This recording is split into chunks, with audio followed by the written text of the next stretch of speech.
Жоқ, жаңа конституцияның жобасы деп. Әлде бір партияның құрамына кіріп, туа салысымен әр адам 10 сотық жерді алуға құқылы деп. олардың дайындап отқан бір адамдар бар ма қазір? 250 мың арнайы әскердің жойып тастады. Ал бұрынғы патша, ол білеміз, батысқа Оны ешбір мемлекет, енді есі түзу мемлекет оны қолдамайды. соғыс ұзаққа созылуы мүмкін ба? Қаншаға созылуы мүмкін? Біз Израильді жермен жексен қылып жоқ қыламыз дейді. Каспий арқылы бізге ұшыруы мүмкін ба? Трамптың орнында менде болған кезде мен де тура сондай жасар едім. Иранның бүкіл қару-жарағы, әскері Мінекей мына данышпан, көріп келе екен ғой деп.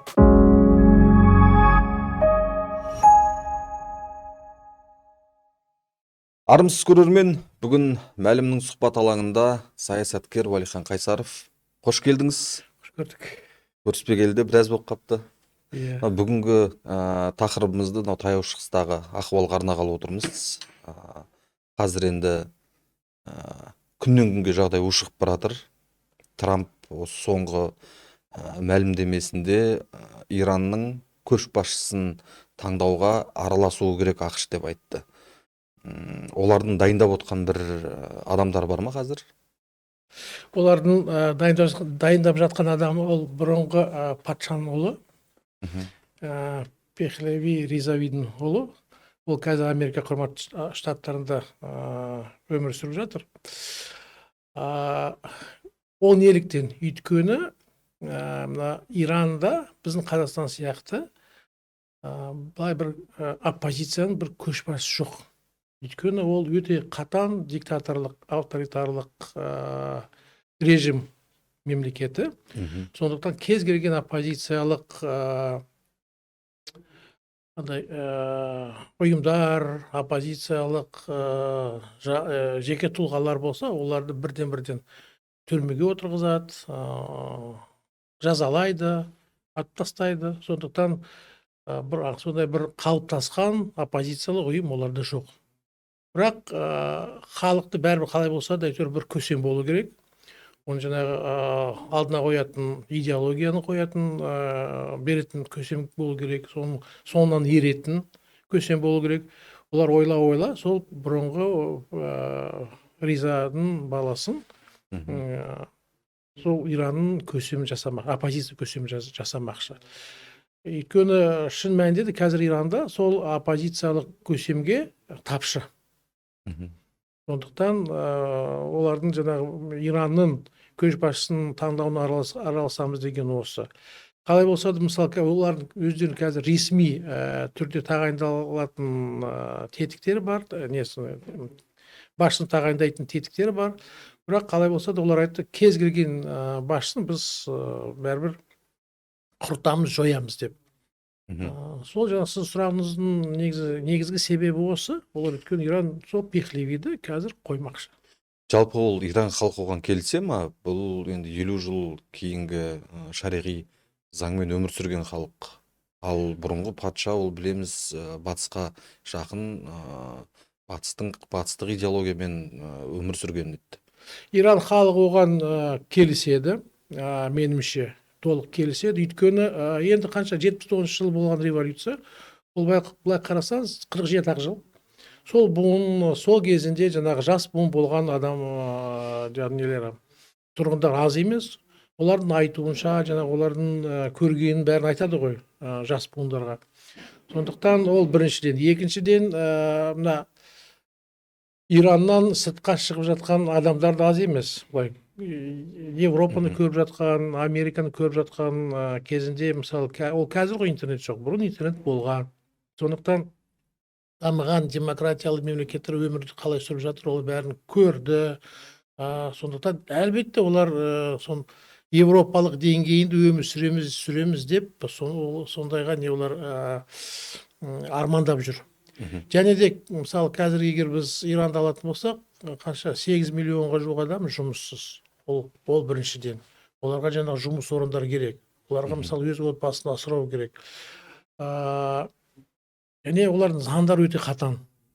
Сәл қимылдадым, сәл бірдеме айттым ба, дереу түрде жазалады. жазаланады адам. Сондықтан енді демократия жоқ болғаннан кейін адамдар қиналады қалай болса да. Сосын қазір біз мысалы көріп отырмыз ғой, Иранда Америка құрама штаттары, Иранның қаншама мына әскери инфрақұрылым нысандарын бомбаласа, жалпы Иран халық қуанып жатыр ғой. Неліктен? Өйткені әбден шамасы уже бітті енді. Тозды, жүйкелер тозды. Не істесе, не жарсады, не атыс жасаса да әйтеуір осы режимді құртсын деп. Мысалы қазір Иран халық Америкаға қарсы шығып жатқан жоқ. Олар керісінше қолдап жатыр. Бомбаласын, ат тастасын, біздің көсемдерді құртсын, жойсын деп. Олар сондай немен настроение дейді ғой. Көңіл күйлері сондай. Жалпы осы тараптар қазір бір келіссөз үстеліне отыратындай бір ыңғай танытып жатқан жоқ. Иран үзілді-кесілді өзі бас тартты баста. Бұл енді қақтығыс, соғыс ұзаққа созылуы мүмкін ба? Қаншаға созылуы мүмкін?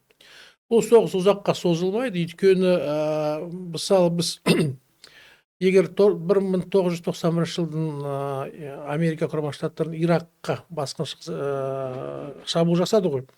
Біз көрдік, бірде-бір Америка құрама штаттарының солдаты, жауынгері Иранның жерін басқан жоқ ең алдымен. Бірақ 250 мың арнайы әскердің жойып тастады.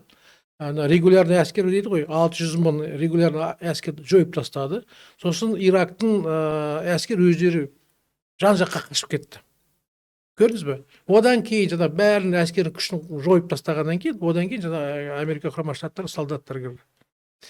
Енді Иранды да тура солай жасайды. Иран тура солай жасайды. Қазір КСИР дейді ғой, корпус стражи исламской революции. Олардың қазір олар құртады. Өйткені қазір байқадыңыз ба? Иранның әуесінде, Американың ұшақтар емін-еркін жүр. Өйткені Иранның ПВО-сын бәрін құртты.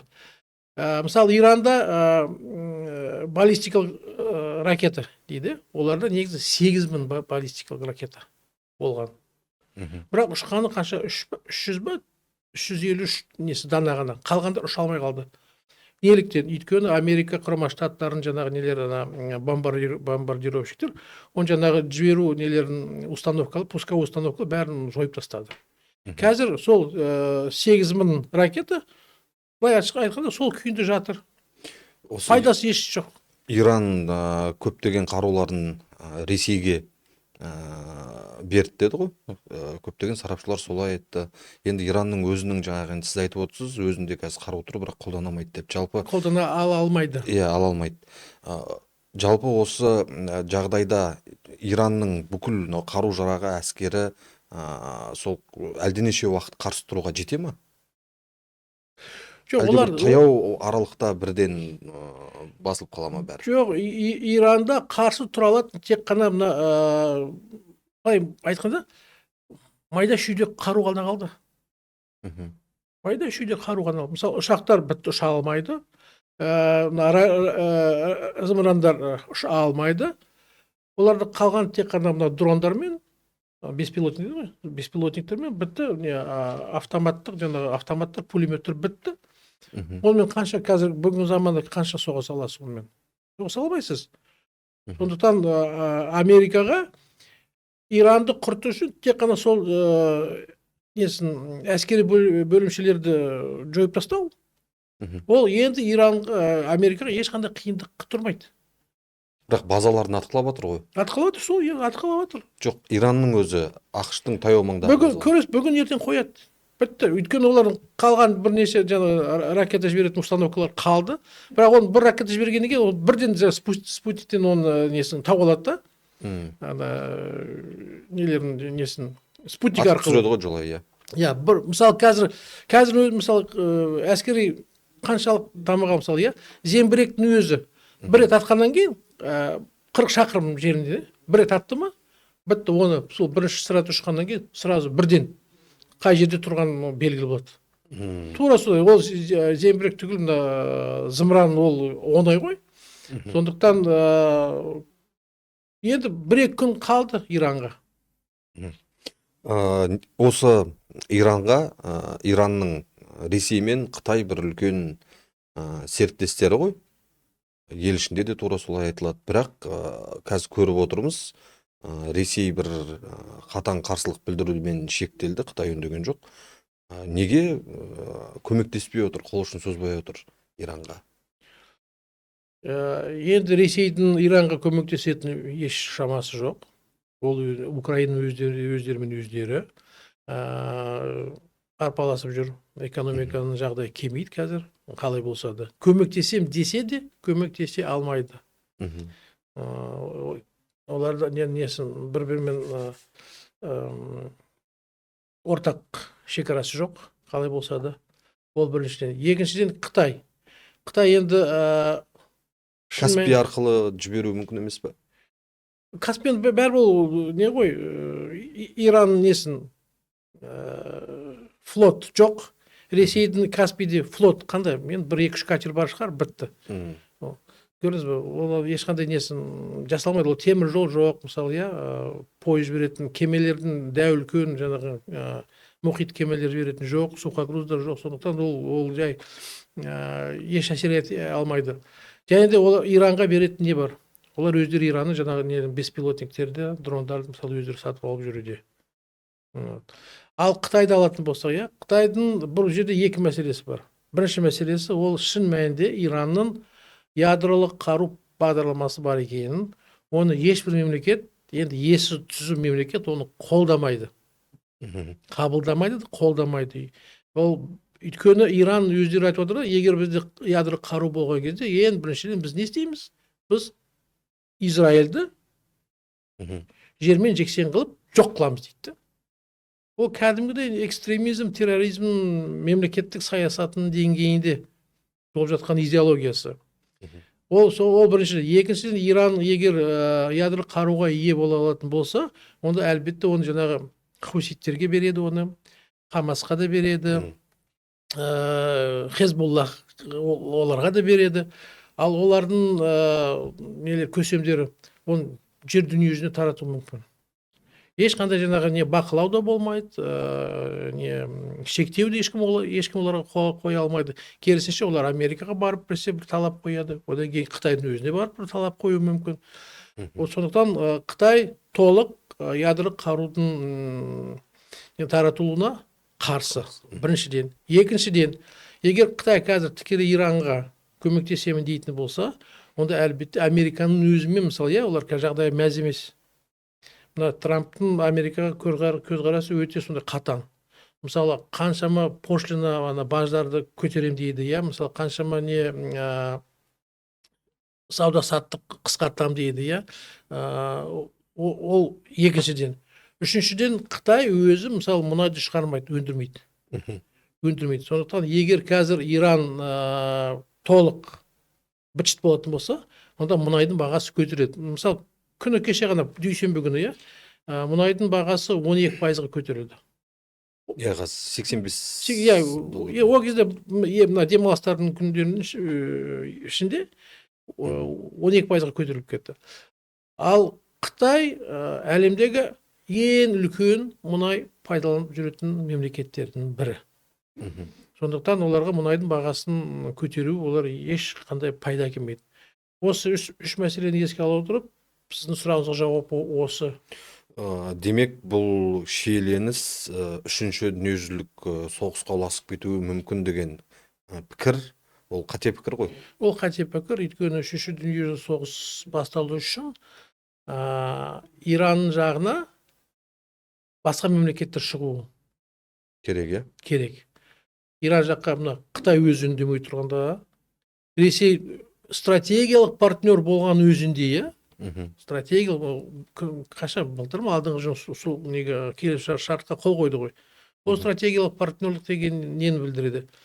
Егер тіпті біреу соғыс ашса, толық өзіміздің экономикамыз сол мемлекетке жұмыс жасайды. Енді Ресейдің жағдайы анау, Қытай ол әлбетте жаңағы ол бір ойшыл жаңағы мемлекет, олар кіріспейді. Сондықтан үшінші дүниежүзілік соғыс болу үшін, мысалы, қазір Иран жаққа кім шығады?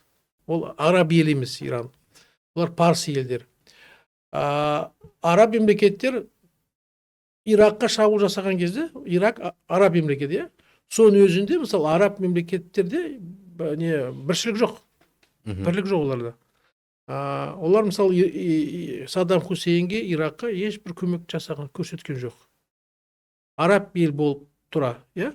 Ал мына Иран араб ел емес.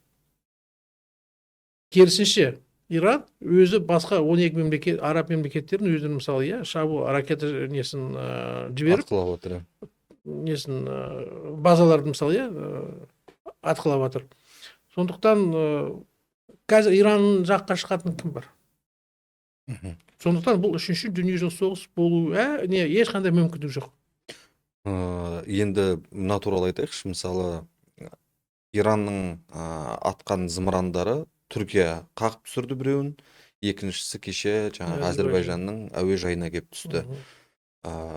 Бұл шынымен сол көздеп атылған зымырандар ма, әлде кездейсоқ? Кездейсоқ деп ойлаймын, өйткені енді әр жаңағы зымыран жіберетін немесе мына БПЛА жіберетін қалай болса ол не ғой, оператор отырады. Мгм. Ол бәрібір операторға байланысты, кнопканы басатын кім, иә. Сондықтан ол жаңағы адами фактор болуы мүмкін. Немесе координаттар дұрыс енгізілді ме, немесе оператор өзі қателесті ме. Сонда енді бір зымыран Түркияға кетті, соның өзі ол жарылған да жоқ, кәдімгідей фактически. Ал неге Әзербайжанға 2 БПЛА кетті. Ол меніңше кездейсоқ, өйткені Түркия үнемі Иранның жаңағы несі көршілес сондай бір Иран жаққа шығатын мемлекеттердің біреуі негізінде, иә. Қарым қатынастары дұрыс, жақсы. Сондықтан Түркияны ататын оларға ешқандай себебі жоқ. Әзербайжан, ол жаңағы Әзербайжан айтатын болсақ, мына Әзербайжанда Иранда өмір сүріп жүрген әзербайжандардың саны Ираннан 2 есе көп. Әзербайжан өзінен 2 есе көп. Иә. Аумағында 3-тен 2 бөлігі тұрады деп айтылады ғой. Енді қазір осы Әзербайжанға соққы жасалды деп айтылып жатыр ғой негізі. Енді бұл қазір араб елдерінен бөлек, сол жаңағы таяу шығыстан бөлек біздің жаққа жақындап келе жатыр да. Осындай бір жағдайды енді Құдай сақтасын, бірақ Каспий арқылы бізге ұшыруы мүмкін бе? Біз дайынбыз ба ондай зымыранды атып түсіруге? Сол кезде көреміз ғой. Біздің дайындығымыз қандай екенін, мысалы. Бірақ ұшуы мүмкін, жаңа мен жоғары айтып кеттім, ол адами фактор болуы мүмкін. Ол адами фактор, немесе координаталар дұрыс енгізілмесе, ол әбден мүмкін. Егер бізге келіп қалса, мен ол қасақана деп мысалы қабылдамаймын. Кездейсоқ, иә, қасақана емес. Өйткені Қазақстанның бізде Иранға жасаған ешқандай қастандық жоқ. Олардың бізге жасаған ешқандай қастандық. Керісінше, Иранның компаниялары Қазақстанда өте көп, әсіресе Алматыда. Сондықтан, бірақ егер біз жаққа ұшатын болса, сол кезде көреміз ғой, біздің жаңағы несін, ПВО-мыз қандай, біздің теңізде жүретін кемелеріміз қандай, жалпы әскеріміздің деңгейі қандай, сол кезде бірден мысалы көруге болады. Жалпы осы қақтығыстың артында не тұр деп ойлайсыз? Бұл жерде енді бастапқы айтқандары ол ядролық қаруын дайын болып қалды, соны біз құртуымыз керек деді. Ал негізгі түпкі ой неде? Негізгі түпкі ой осында деп ойлаймын. Егер Трамптың орнында мен де болған кезде, мен де тура сондай жасар едім. Өйткені ядролық қаруды әлемге тарату деген ол жалпы 15-20 жылдан кейін жерді жоқ қылу. Ғаламда кәдімгідей планета ретінде жерді жоқ қылу. Мысалы, қазір әлемде жерді жоқ қылу үшін қарудың нелері қоры біздің жерімізді 15 рет жоқ қылып жіберуі мүмкін. 15 рет жерімізді. Сондықтан бұл ядролық қаруға өте байқап қару керек, өте мұқият болуымыз керек. Біз өйткені егер ядролық қару таратылса, оны қасақана жіберетін адамдар аз емес. Әсіресе террористер, әсіресе мына діни экстремисттер, әсіресе тіпті мына наша тартқан адамдар болуы мүмкін. Біреулер мысалы ақшаны талап етеді. Біреулер мысалы ананы босат дейді, біреулер ана жерін маған бер дейді. Әртүрлі себептермен оны жаңағы ой өте төмен адамдар оны пайдалануы мүмкін. Ал егер ракета ядролық мысалы бомба бір рет атылса, бітті, ол жаңағы цепная реакция дейді ғой. Одан кейін басқа ответка келеді, одан кейін басқа мемлекет оны пайдалануға мәжбүр болады. Сондықтан ол жаңағы тоқта алмайтын термоядролық реакция болып кетуі мүмкін. Сондықтан меніңше Иран болсын ба, тіпті Украина болсын ба, басқа мемлекет болсын ба, ядролық қаруға ешқандай мүмкіндік бермеу керек. Ешбір мемлекетке. Мысалы, қазір қанша енді біреулер Израильде бар, Израильде жоқ. Мысалы, 12 мемлекеттерде мысалы, ядролық қару бар ма? Бітті. Сонымен тоқтату керек. Керісінше оны қысқарту керек. Ал егер ол таратылса, жердің тағдыры өте сондай бір қауіпті. Қиын дейсіз ғой. Қазір анау Жириновскийдің бір 5-6 жыл бұрынғы, 7-8 жыл бұрынғы сұхбаттары хит болып жатыр ғой, желіде. Жаңағы Американың көздегені осы, Иранды жаңағы бомбалайды, содан 92 миллион халқы бытырап босып кетеді. Сол арқылы жаңағы Кавказбен орталық Азияға қарай босқындар көптеп келе бастайды. Бұл ішкі тұрақтылықты бұзатын дүние деп. Сіз осы дүниемен келісесіз ба? Енді оны мен былай деп көремін. Қазір шын мәнінде Жириновскийдің бұрын айтылған сөздерін көп, мысалы, неде, TikTok'та ма, YouTube'та ма, көп қазір адамдар пайдаланып, несін шығарып жатыр да. Енді оның басқа айтқан сөздері де бар. Келмеген сөздері де бар. Әрине біз сандалып айтып жүрген сөздер көп емес қой. Қазақстанға байланысты, мысалы, Орта Азиядағы мемлекет халықтарға байланысты, неше түрлі соққан әңгімелер бар. Енді сол жалпы адам психологиясы қандай? Мен айтылған сөздің біреуі келсе, соны үзіп алады да, мінекей мына данышпан, көріп келекен ғой деп. Қалған 999 мысалы болмаған нелерін жобалауды айтпайды, көрсетпейді. Сондықтан Жириновский ол Трамп сияқты ғой, мысалы, бір мәселені бірнеше вариантпен айту мүмкін еді. Енді осы қақтығыстың бір экономикалық жағдайын айтайықшы. Осы шиеленістен біздің Қазақстанға бір қандай әсері тиюі мүмкін, қандай кері әсері болуы мүмкін? Кері әсері біз әбден ешқандай болуы мүмкін емес. Өйткені біздің мұнайымыз, Персидский залив дейді ғой, орта жер теңіз аймаққа ешқандай біздің қатынасымыз жоқ. Біздің мұнайымызды пайдаланып жатқан тек қана Европа, сосын КТК, Американың компаниялар және де Қытай. Бізге оның тек қана бір жақсы әсер болуы мүмкін, ол мұнайдың бағасының көтерілуі. А былай егер логистика жағынан алатын болсақ, саясат жағынан алатын болсақ, бізге ешқандай осыған байланысты бізге келетін ешқандай кедергі жоқ. Бас ауыртудың қажеті жоқ дейсіз. Енді жоқ, бас ауыртудың қажеті бар шығар деп. Өйткені қалай болса да ол ядролық қаруға байланысты болып отыр. Егер ядролық қару, Құдай сақтасын, Иранда бір жағдайда шығып қалатын болса, мүмкін. Біз білмейміз толық. Бірақ демек, бітті ол жаңағы мен айтқан цепная реакция ол кетуі мүмкін. Ол мысалы Ираннан ядролық қару шықса, ол міндетті түрде Иранға ядролық қару басқа мемлекеттер пайдаланады. Одан кетіп сосын ушығып кетеді дейсіз ғой. Радиация деген сияқты бар ғой. Ол да бізге келуі мүмкін. Каспийға мысалы әсер етуі мүмкін. Экологиялық дағдарыс, катастрофа болуы мүмкін. Сондықтан бір жағынан енді әлбетте бізге кішкене сәл ойлану керек та. Қауіп бар. Қауіп бар, иә. Енді Иран тақырыбын қоя тұрып, өзімізде де ертең 15 наурыз күні бір үлкен шара болайын деп отыр. Саяси референдум өтеді республикалық. Оған конституцияның жаңа жобасы, жоқ, жаңа конституцияның жобасы деп айтқанымыз дұрыс, ұсынылып отыр. Енді өзіңіз толық танысып шықтыңыз. Қай тұстарын мен келіспейсіз?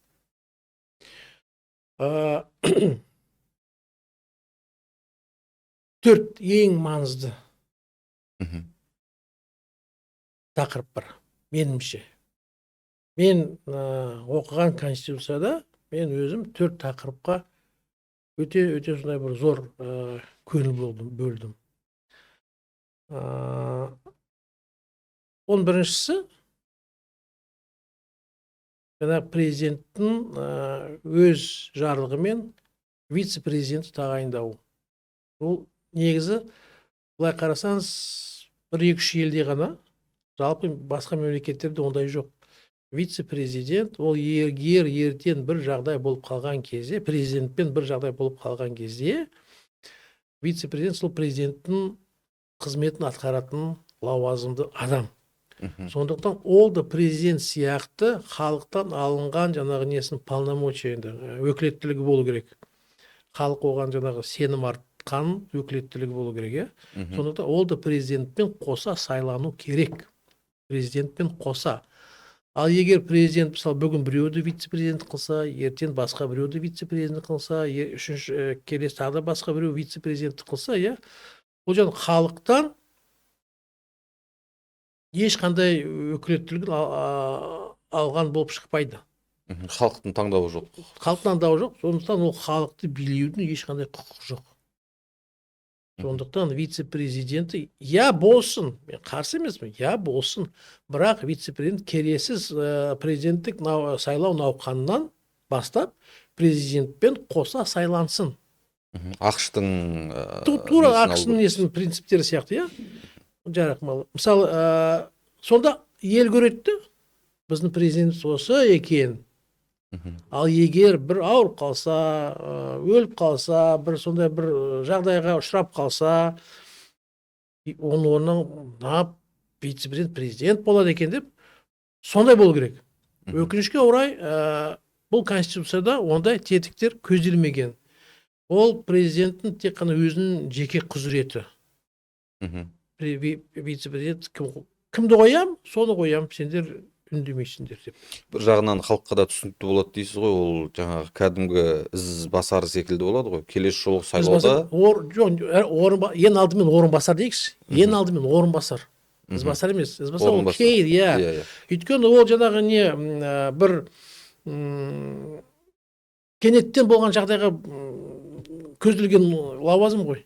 Бір жағынан конституцияда президент енді бір мерзімге 7 жылға сайланады. Егер вице-президент сонымен бірге сайлауға түссе, 7 жылдық мерзім аяқталғаннан кейін ол келесі кандидат болып өзінің вице-президентімен түсе алады ғой. Келіспен жоқ, президент мысалы сайланды ма, 1 жылдан кейін өліп кетуі мүмкін ғой. Ондай да жағдай бар. Бірақ енді немесе импичмент болуы мүмкін. 2 аймен шектеп отыр ғой оны. Немесе ауырып қалуы мүмкін.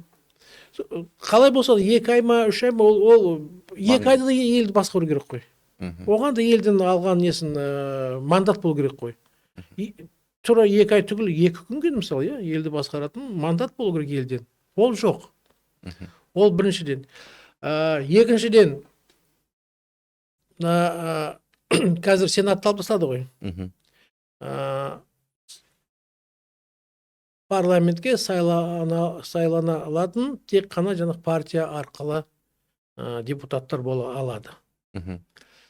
Бірақ сол партияларды бақылайтын, қадағалайтын, сынайтын халықта ешбір тетік қалмады.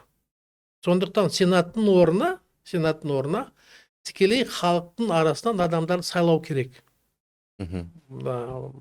Мажоритарлы дейді ғой, мысалы, кәдімгідей одномандатный округқа барып, сонда мысалы, болсын партиялар, болсын мәжілісте дейікші, бір палатада. заң қабылдайды, үйтті бүйтті, мысалы өзара бірдемені келісті ма, өзара сауда саттық жасады ма, мысалы сен маған дауыс бер, мен сен заң жобасын қолдаймын, ертең сен маған дауыстарын беріп мен заң жобасын қолдайсың деп. Сондай болу мүмкін. Америка құрама штаттары, Ресейде де басқа мемлекетте тура сондай болуы мүмкін, болып жатыр. Ал сол партияларды халықтың атынан қадағалайтын палата болу керек онда. Бұрын сенат болды ма? Сенат жаңа мәжіліс қадағалап тұрды. Енді былай ресми түрде ой бойынша. Ал енді партиялы сайладық, бітті все. Оларды сынайтын парламент ешбір палата жоқ. Сондықтан сенат жарайды таратты ма? Таратты, бірақ сенаттың орнына жаңа Америка құрама штаты сияқты сенат бар, палата представителей бар, халық өкілдерінің несі бар. Бірақ оларда төмен халық өкілдері. Сенат олар жоғарыда. Бізде керісінше жасау мүмкін. Мәжіліс жаңағы партиялар, бірақ партияның жоғары деңгейінде халық тұру керек. Халық тұру керек. Құрылтайдан жоғары дейсіз ғой. Жоқ, құрылтайдың ішінде мысалы екінші палата болсын. Бірақ халық партия түгіл президенттен де, үкіметтен де, бәрінен де, парламенттен де жоғары. Өйткені халық биліктің қайнар көзі. Иә. Сондықтан әйтпесе мына біздің партиялар бетімді әліп кетуі мүмкін. Әсіресе мына биліктің шешіммен, жаңа биліктің қылықтармен құрылған партиялар. Үкімет не десе, солардың сөзін айтады. Президент не десе, сол президенттің сөзі жүреді. Ал жалпы халық атынан ешбір бақылау қалмады. Сондықтан екінші палата сенаттың орнына жаңа одномандатный округтер болу керектігін Конституция, осы Конституция жаңа жобасы бойынша ол жоқ. Президентке жауапты, жарайды, мен келсем, президентке жауапты тек қана үкімет болуы мүмкін. Үкімет қана. Мына министрлер. Қалғандары бәрі парламенттің, халықтың бақылауымен жаңағы тағайындалатын адамдар болу керек, лауазымды адамдар болу керек. Ол тағы да нені білдіреді? Ол тағы да жаңағы халықтың құқықтарын шектеу деп есептеймін мен. Ал енді төртінші мәселе жаңа айттым ғой. Ең маңызды. Маңыздылардың ең маңыздысы, мына жаңа конституциямыз бойынша ол негізі қоғам мен биліктің арасындағы келісім ғой. Ал егер біз келісімдердің шарттарын қарайтын болсақ, билік тек қана өзіне ғана шарттарын алып алды. Маған мынандай құзырет керек, маған мынандай керек, маған мынандай керек, маған мынандай керек. Ал халыққа бергені, алмағаны болмаса, бергені жоқ. Мен мысалы оны көріп отырған жоқпын. Мен өзім заңгер ретінде, экономист ретінде мен оны көріп отырған жоқпын. Ең болмаса халыққа айналайын, жарайды. Саған 10 сотық жер берейінші. Неге Конституцияда әр адамға сондай құқық берілмейді? Туа салысымен әр адам 10 сотық жерді алуға құқылы деп. Сонда бұл расында бұл керемет президент, бұл керемет конституция. Мен 10 сотық, немесе 15 сотық неге бермеске? Әр адам, мысалы біз қазір адам үй салуға, немесе жаңағы огород егуге жер жоқ. Егер 10 сотық берілетін болса, бұл Қазақстан жерінен 1% ғой. 20 миллионға берілетін болса, Қазақстан бүкіл жерінен алатын бол 1%. Соны өзін бермей отыр ғой. Соны өзін 10 сотық жер айналайындар берсеңдер халыққа. 2016 жылғы митингілер болды ғой. Не үшін? Жер дауы болды. 2012 жыл митингілер не үшін болды? Жер дауы болды. Одан кейін мораторий. Халыққа, кәдімгі әр адамға, әр бас қазақстандыққа ұлтына қарамай, дініне қарамай, жағдайына қарамай, орыссың ба, мә саған 10 сотық жер, қазақсың ба, мә саған 10 сотық жер. Сен ұйғырсың ба, мә саған 10 сотық. Сен украинец па, неміссің бе, тәжіксің ба, өзбексің ба, қырғызсың ба, мә саған. Егер Қазақстан азаматтығын бар болса, 10 сотық жер алуға құқылы болу керексің. Сонда қараңызшы, мына солтүстік жерде дейміз ғой, мысалы қазіргі бүгінгі таңда көп адам мысалы қорқады, егер Ресей басып қалса, сол орыстар жаңағы Ресей жаққа шығып кетеді. Енді ең болса осы жағынан ойлансашы, айналайын, сол орыстың 10 сотық, 15 сотық өзінің жері болса, 5 адам отбасы 1 гектар жер болса, ол қалай болса да сол қазақтың жерін қорғайды, өйткені ол жер оныкі. Жерін қорғайды дейсіз. Жерін қорғайды. Жердің үстінде өзінің салынған көтерген үйі бар, оны қорғайды. Ал қазір нені қорғайды? Не жері жоқ, не өзі көтерген салынған үйі жоқ. Әлбетте ол билікке ренжісі бар. Бұл билік маған не істеді деп. Орыс келсе мүмкін орыстардан бір пайда көрермін деп. Ал егер өзінің жеке басына тиесілі жер болса, ол Ресейге қарамайды, Қытайға да қарамайды, ол қорғайды. Ол менің жерім деп қорғайды. Ал оның ішінде ол Қазақстанның жері деп қорғайды.